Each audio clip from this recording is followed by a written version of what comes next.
हम्पी हम्पी कर्नाटक राज्य में तुंगभद्रा नदी के किनारे पर एक खूबसूरत जगह है।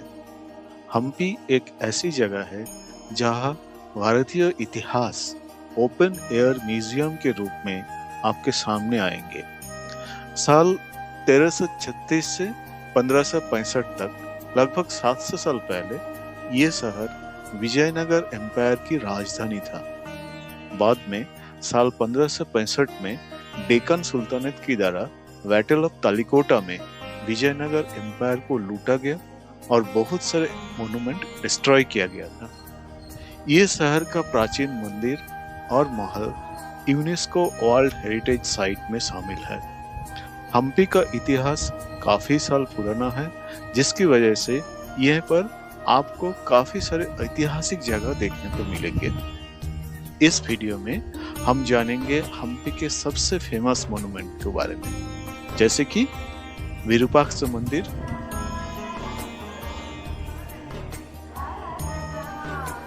विट्ठला मंदिर, queen's Bath, Mahanavami Dibba, Black Stone Pond, Royal enclosure,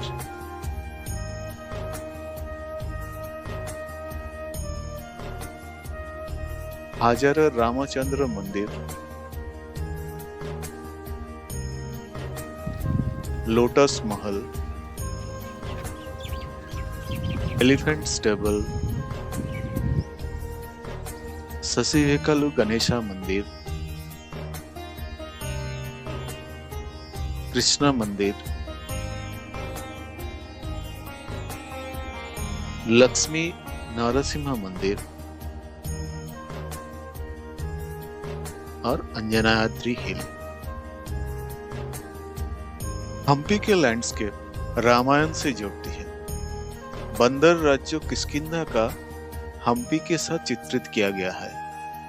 Tungabhadra नदी के पास अंजनाया हिल को हनुमान का जन्म स्थान माना जाता है। राम अपने खोई हुई पुत्री सीता की तलाश में हम्पी पहुंचते हैं और हनुमान से मिलते हैं ये हम्पी में।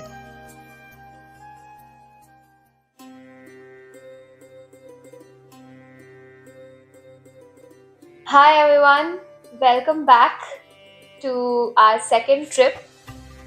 We are going to Hampi. We are going for 2 nights. Hampi is around 6.5 hours from here. Currently it is 4:15 a.m. We plan to leave in another 15 minutes and we plan to reach Hampi by around 11 a.m. We'll check into the hotel and then we'll start our sightseeing.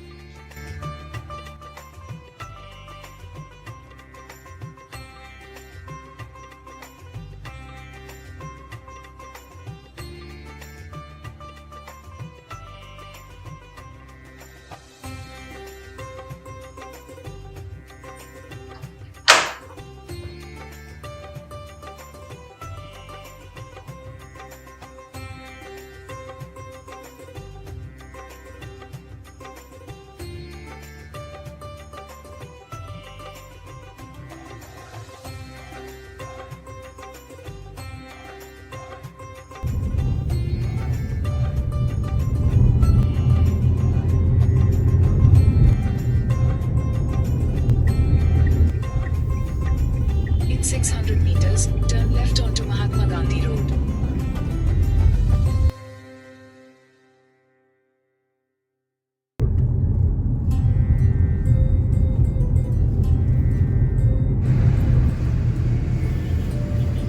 Keep right to continue on National Highway 4.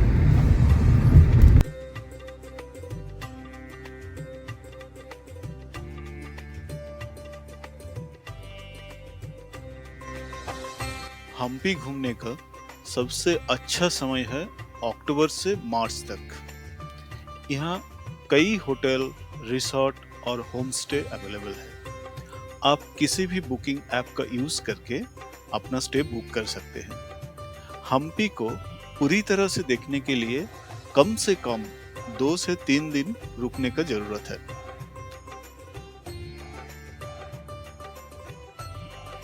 Hampi पहुंचने के लिए nearest railway station Hospet है। हम्पी होस्पेट से 13 kilometre दूर है।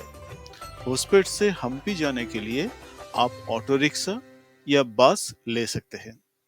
हावड़ा, दिल्ली, चेन्नई, मुंबई, हैदराबाद, बैंगलोर और गोवा से train Hospet तक आती है।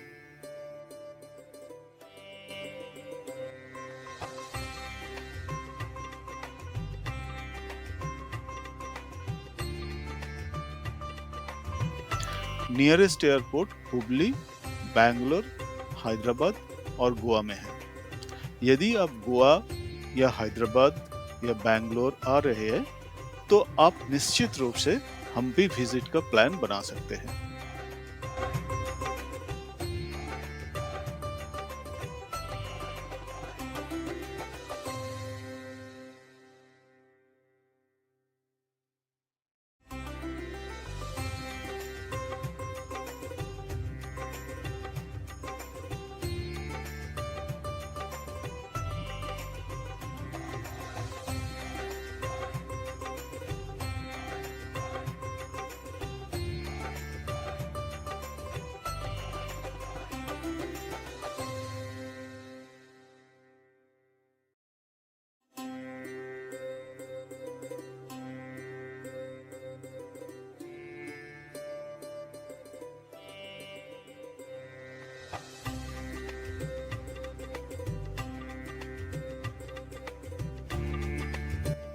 हमने बैंगलोर से हम्पी का अपनी रोड ट्रिप शुरू की।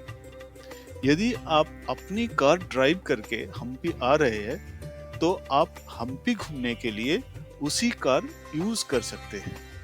अदरवाइज आप पूरे दिन के लिए ऑटो रिक्शा किराए पर ले सकते हैं।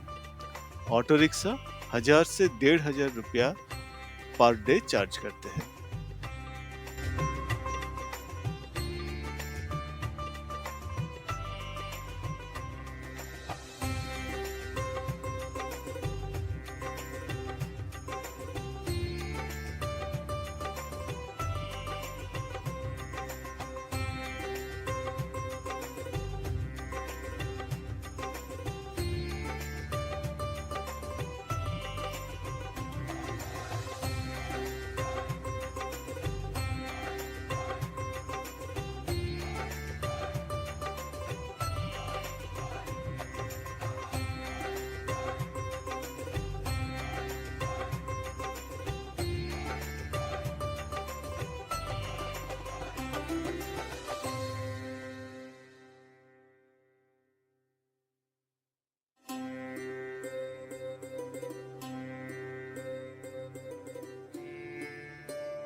हम्पी मॉन्यूमेंट्स के बारे में अधिक जानकारी के लिए आप लाइसेंस गाइड की मदद ले सकते हैं। गाइड पर ग्रुप 1000 से 3000 रुपया तक फीस लेते हैं। Guide fee depends on number of people in your group, time they have to spend with you and your bargaining skill.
Vijayanagara साम्राज्य की शुरुआत हरिहर एक और बुक्का राय ने 1336 में की थी।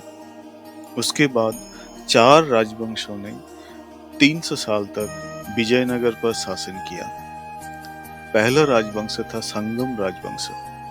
इस काल में साम्राज्य की स्थापना की और साम्राज्य का विस्तार किया। उसके बाद आता है सुलुबा राजवंश। इस काल में सेना और शासन के मजबूत किया। उसके बाद तुलुबा राजवंश। इस काल में कृष्णदेवराय के अधीन साम्राज्य का स्वर्ण युग माना जाता है। तुलुबा के बाद आता है अरविदु राजवंश। इस काल में बैटल ऑफ तालिकोटा के बाद साम्राज्य कमजोर हो गया था। विजयनगर साम्राज्य के सबसे महान राजा तुलुबा राजवंश से कृष्णदेवराय थे। हिस्टोरियंस उन्हें सभी विजयनगर शासकों में सबसे महान मानते हैं। He was efficient military commander, able administrator, and at the same time, he was great scholar. Many temples of Hampi were expanded and enhanced under his administration. He was respectful to all religions. Tenali Rama, a great Telugu poet and scholar, was advisor in the court of Sri Krishnadevaraya.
Hampi में queen's bath एक विशाल स्नानघर है।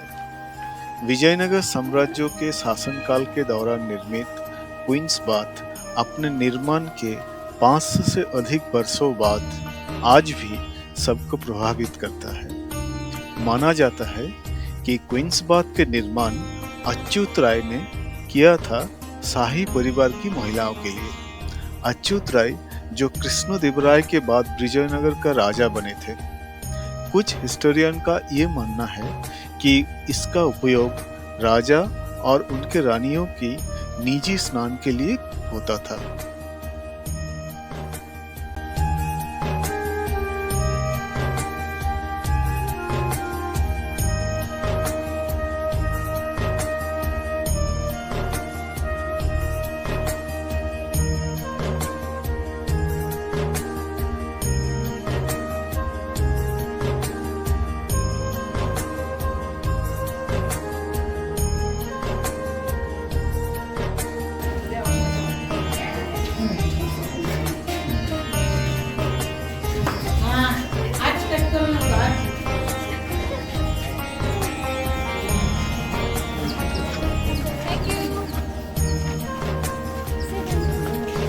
Thank you. Hampi के इतिहास और विजयनगर साम्राज्य ठीक से समझने के लिए रॉयल एनक्लोजर अवश्य देखना चाहिए।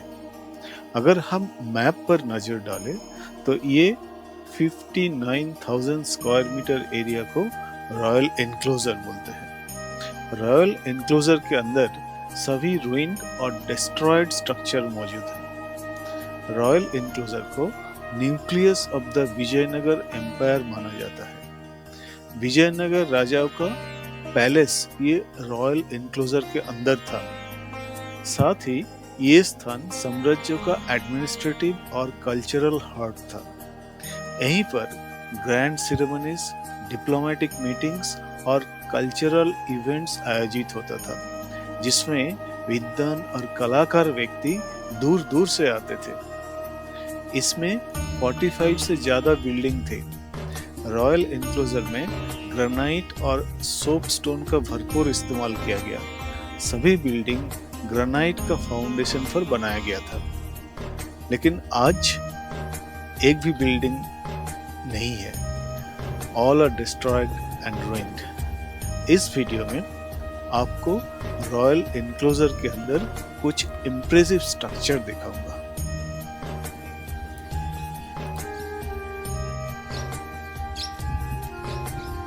क्या आपने पत्थर का दरवाजा देखा है? ये एक ऐसा दरवाजा है। एक दरवाजे की वजन 3,500 किलोग्राम है और इस दरवाजा को हाथी द्वारा खोला जाता था।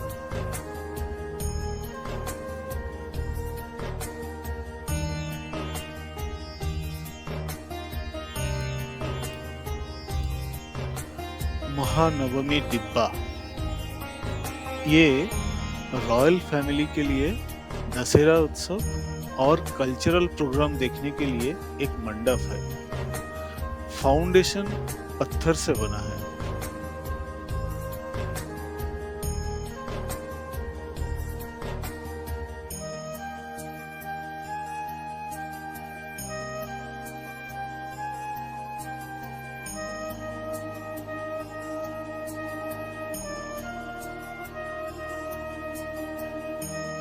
ऐसा माना जाता है कि पत्थर के फाउंडेशन के ऊपर चंदन की लकड़ी का मंडप था जो डिस्ट्रॉय किया गया था।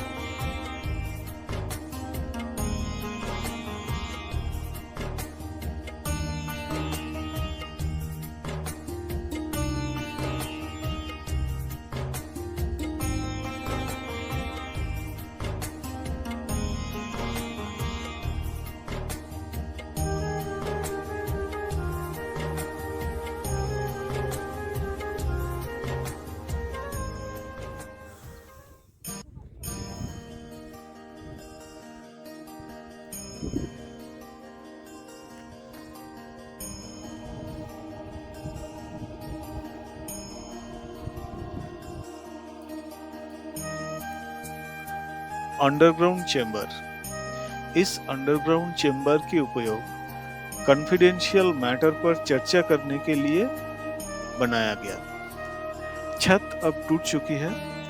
कमरे को ठंडा रखने के लिए ग्रीन बेसाल्ट पत्थर से दीवार बनाया गया था। जब भी राजा और मंत्रियों को किसी कॉन्फिडेंशियल मैटर पर चर्चा करने की जरूरत होती थी तो वो यहाँ चर्चा करने के लिए आते थे।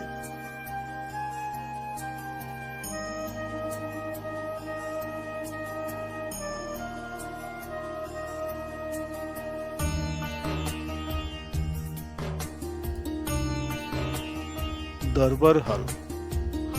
दरबार हॉल वो स्थान है जहाँ राजा दरबार लगाते थे और मिनिस्टर्स और अदर डिग्निटरीज के साथ मीटिंग करते थे।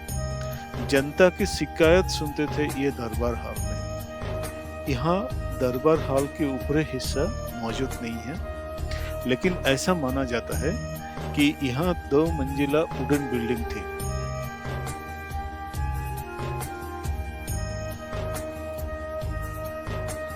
ब्लैक स्टोन पॉन्ड, जिसे पुष्करणी के नाम से भी जाना जाता है, ये एक सुंदर पानी का तालाब है जिसमें नीचे तक जाने के लिए सीढ़ियां बनी हुई है। विजयनगर साम्राज्य के शासनकाल के दौरान सेरेमोनियल पर्पस के लिए ये पानी यूज होता था।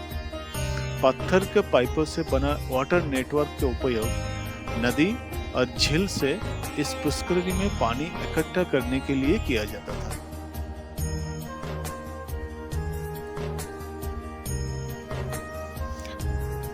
Mint area. Archaeologists and historians are at different opinion about this area. कुछ एक्सपर्ट ये मानते हैं कि ये पर राज्य का मिंट थी। इधर रॉयल सील और कॉइन बनाते थे। दूसरे का मानना है कि ये प्लेस प्रशासनिक और उच्च अधिकारियों के लिए था। आर्कियोलॉजिस्ट का अन्य समूह का मानना है कि ये प्लेस रॉयल सोल्जर का ट्रेनिंग के लिए बनाया था।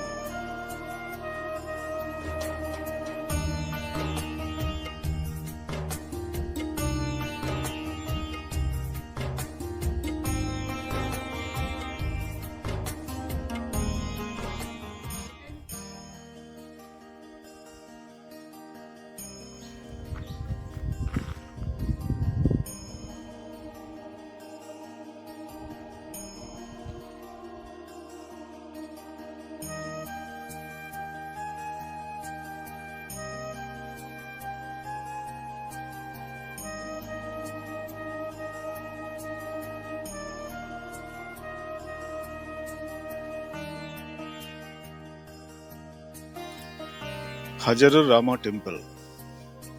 ये छोटा और सुंदर मंदिर रॉयल एनक्लोजर के बहुत पास है। मंदिर भगवान राम को समर्पित है। ये टेम्पल फेमस है स्टोन कार्विंग के लिए, जो रामायण की स्टोरी दिखाते हैं। हजर रामा मंदिर का निर्माण 15th सेंचुरी के बिगिनिंग में विजयनगर के तत्कालीन राजा देवराय II ने करवाया था।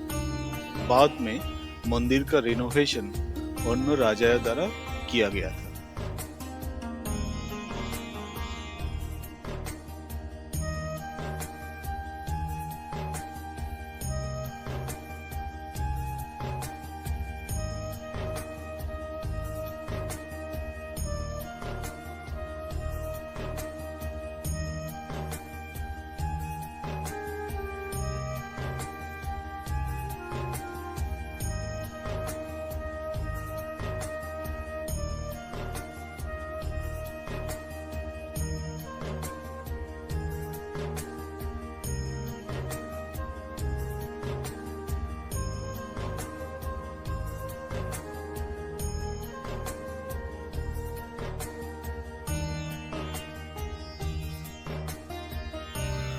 The term Hajara Rama literally means 1,000 Rama and refers to many relics depicting story of Ramayana.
Lotus महल हम्पी में एक इम्पोर्टेंट मोन्यूमेंट है। लोटस महल विजयनगर के शासक कृष्णदेवराय की पत्नी के लिए बनाया गया एक वर्चुअल एयर कंडीशन्ड रेसिडेंस है। महल के ऊपर एक पानी का टैंक थी। बीम और पिलर में पानी फ्लो होता था। गर्मी के दिनों में महल इसे काफी ठंडा होता था। लोटस महल में कमल जैसा डिजाइन है। लोटस महल 24 पिलर पर टिकी है और कोई दीवार नहीं है। लोटस महल में इस्लामी डिजाइन शैली का मिश्रण देखा जा सकता है। लोटस महल से थोड़ी ही दूर पर कुछ वॉच टावर भी दिखता है।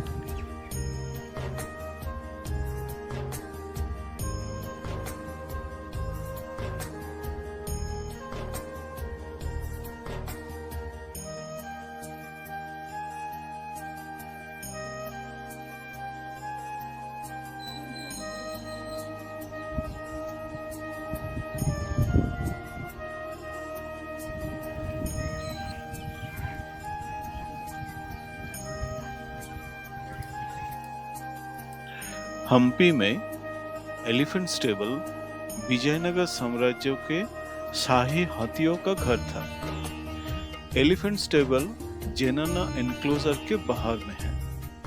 एलिफेंट स्टेबल के निर्माण 15th सेंचुरी में विजयनगर साम्राज्य के शासनकाल के दौरान किया गया था।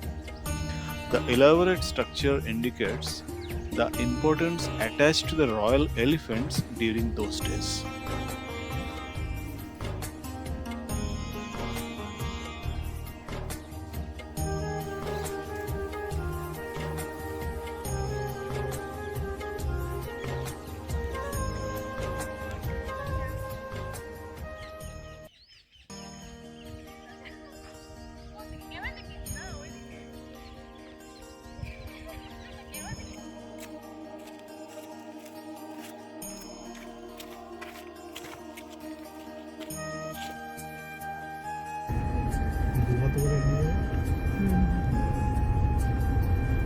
এখানে কি আছে শিবা টেম্পল।